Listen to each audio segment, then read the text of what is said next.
Did we want too much? Poem excluding politics. The year everyone was so excited to announce. For sale, baby shoes did not spark joy. A kind thing I tell myself is today was good practice for tomorrow. Is this not okay? Or am I not okay? I look around at the feelings that make up my life, at bodies that will warm whatever they touch. Everything's a picture. I love it until I don't. Go home with whoever says my name right. Life becomes a series I feel obligated to finish, and I loved it. I loved everything.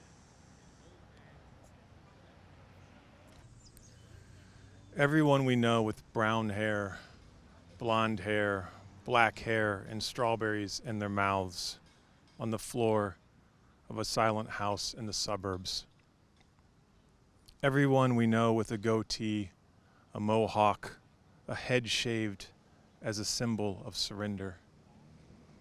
Life is what it feels like when you say, "It would be good to see you again," with shifting weather patterns and children constantly gravitating toward the monkey bars to start another subculture. The sky moves over them like a bodyguard in a low-budget film. Everyone we know gives us a look that says, "I'll tell you later."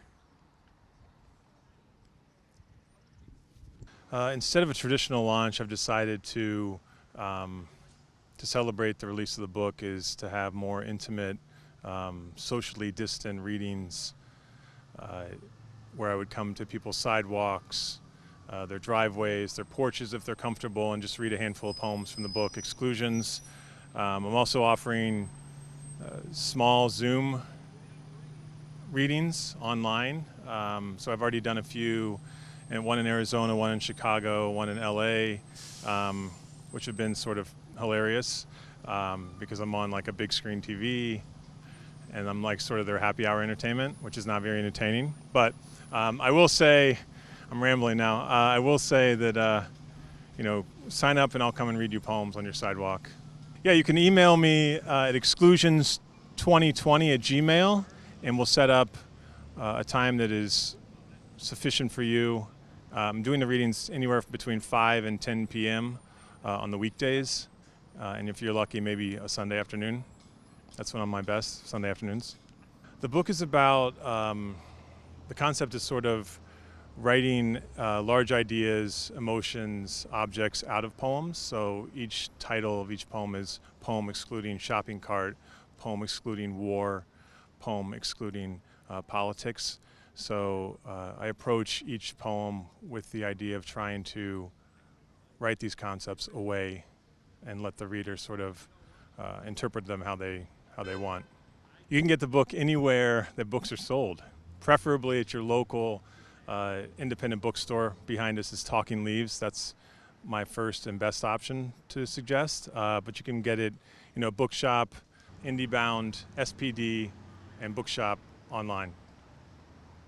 I'm partnering with local cultural organization Penn-Dixie, Fossil Park, and Nature Preserve. They are awesome, and they're stepping up during this pandemic to offer their enormous outdoor space to artists and arts groups that are affected by having to cancel events.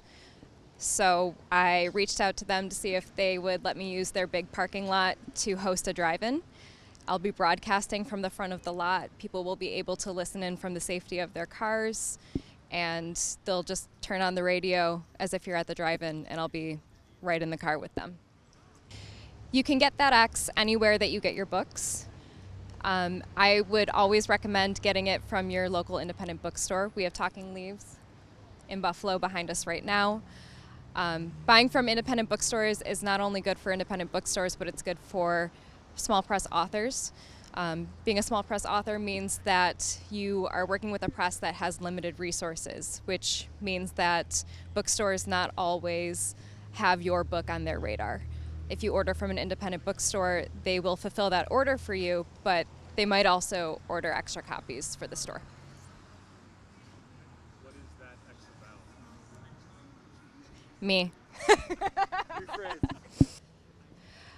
That X is a book about love and heartbreak, in which the speaker of the poems consults what I consider to be X canon, which is a funny way of saying a group of people who exist in my headspace as the iconic ex-girlfriends of the real world and the fictional world. So we have pop stars, we have fictional characters, TV characters, as well as the artists and writers that have meant a lot to me.